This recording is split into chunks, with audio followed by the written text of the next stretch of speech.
Morning, everyone. I thought I'd share a few stories with you this morning. 1, 2, 3, maybe 4.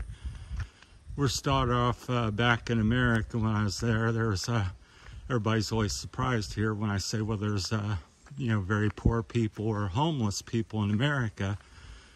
So I drove by a road that I often go on, and I'm self-employed and landscaper, big truck and trailer, and there's a couple down there, man and woman. I don't think they're together, but they always got signs up and they're looking for work. So I drive by for many weeks and they're there, pretty regularly, not every day, but most days. And pardon me, I'm trying to catch my breath as I walk up the mountain here. And so one day I was, kind of feeling like I should maybe try to do something instead. So many people seem to just drive by, few people give them money. That's their purpose. So one day I stopped. I said, at the light, I said, I've got some work for you. If you both want to work today, I need some help. I'm doing some mulching or something, carrying some rock and mulch, doing some landscaping, which is what I do. And there's signs there said we're, looking for work, willing to work, looking for work. So I said, depending on how you do, I usually pay around $15 cash an hour. No tax or nothing, just give you cash. So they kind of smiled at me and they said, we're looking for work. I said, yeah, I've got work for you. I thought they misunderstood me. And they smiled again. Here comes the truck. And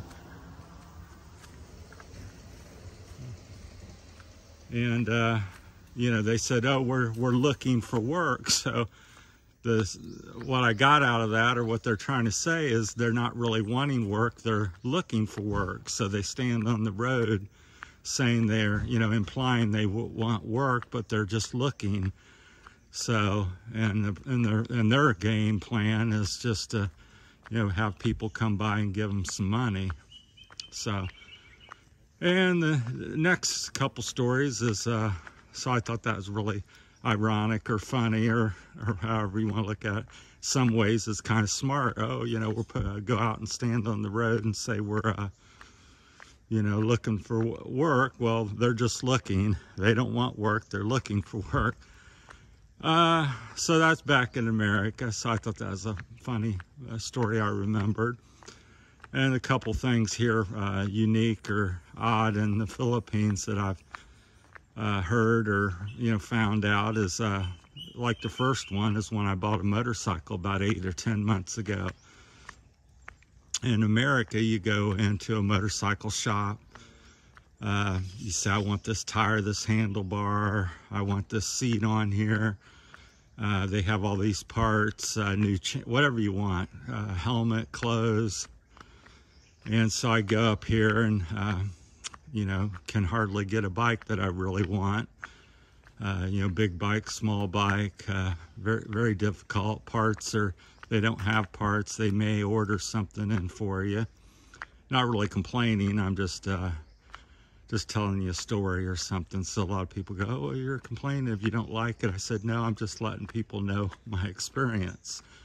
So if you come to the Philippines, this is what I've experienced. Same like back in America. So that type of stuff, I've experienced. So anyhow, I, purchased the bike and everything. I said, so when do I get a plate or registration or something? How do I want to be legal. I'm an expat here and I want to, obey the law and everything. They say, oh, you get a registration in, 3 to 6 months or something.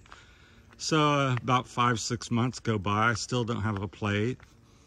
And I said, well, what am I supposed to do? I had been riding it anyhow. And of course, that's what they suggested. They said, well, don't go here, don't go there, and just ride at your own risk, because if you do get pulled over at a checkpoint or something, which there is some occasionally, I've not seen one yet in a year, but they do have them set up periodically to catch people that's illegal.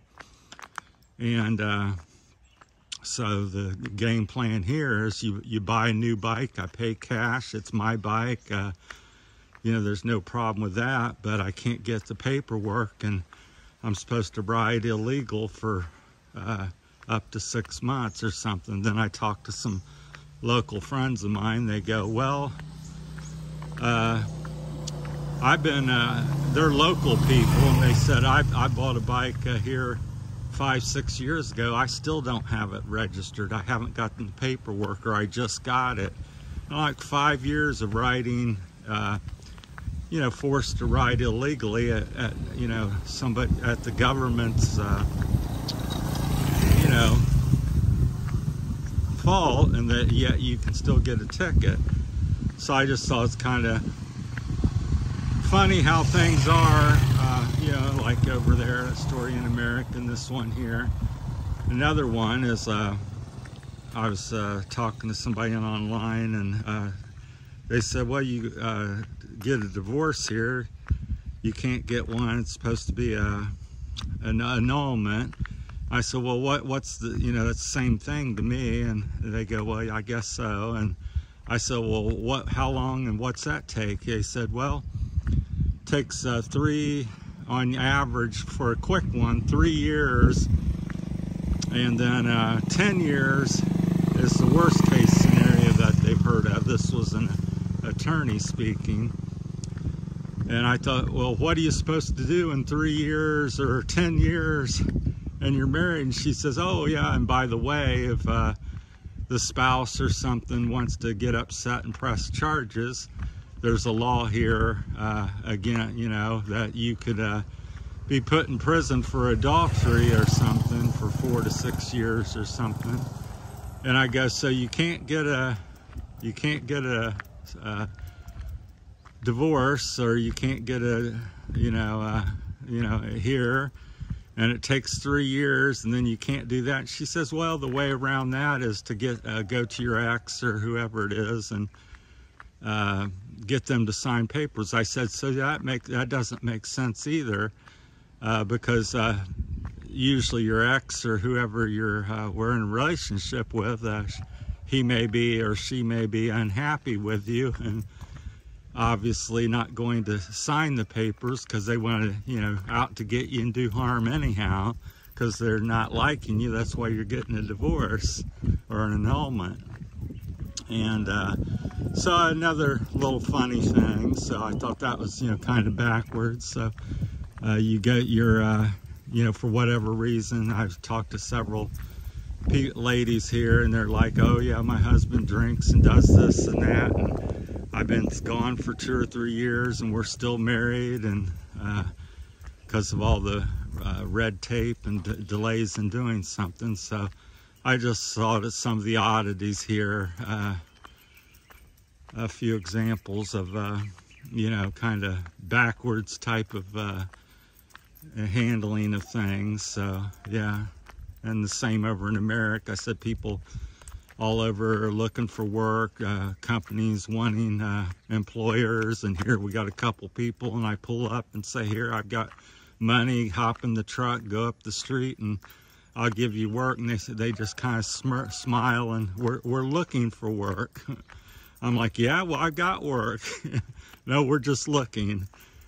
So, and then, you know, with the buying of the bike here, motor vehicle, and it taking so long to get anything, you know, registered or something, it should be somewhat of a simple process, because they have plenty of workers here, and, you know, it's a modern age where you do have, you know, or should have computers and things like that, and work very quickly because they got a big workforce here, and a good workforce to choose from. So it's I just don't understand the months and years of delays, and then the fixes to just, well, you know, like on your bike, well, just ride illegal.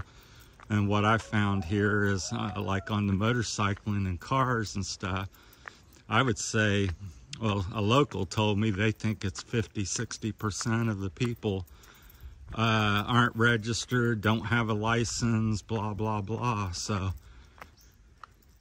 because there's all the other thing is kind of strange or funny, or the laws, you're supposed to have a helmet, you're supposed to ride with, you know, 2 people on a bike, and here it's like I've seen up to 5 or 6 people on a bike.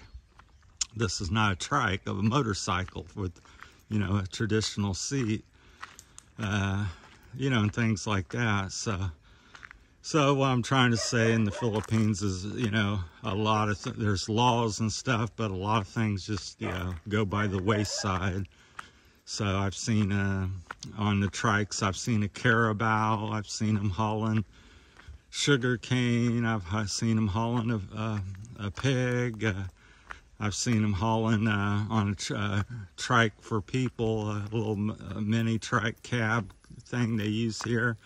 I've seen them haul 8, you know, 6, 7, 8 people on it, 1 or 2 up on the roof, a couple hanging off the side, 3 in the seat, 3 in the front seat, 3 in the back seat. So yeah, and they're really designed, you know, maybe for 4 or 5 people comfortably or safely. But anyhow, it's just interesting.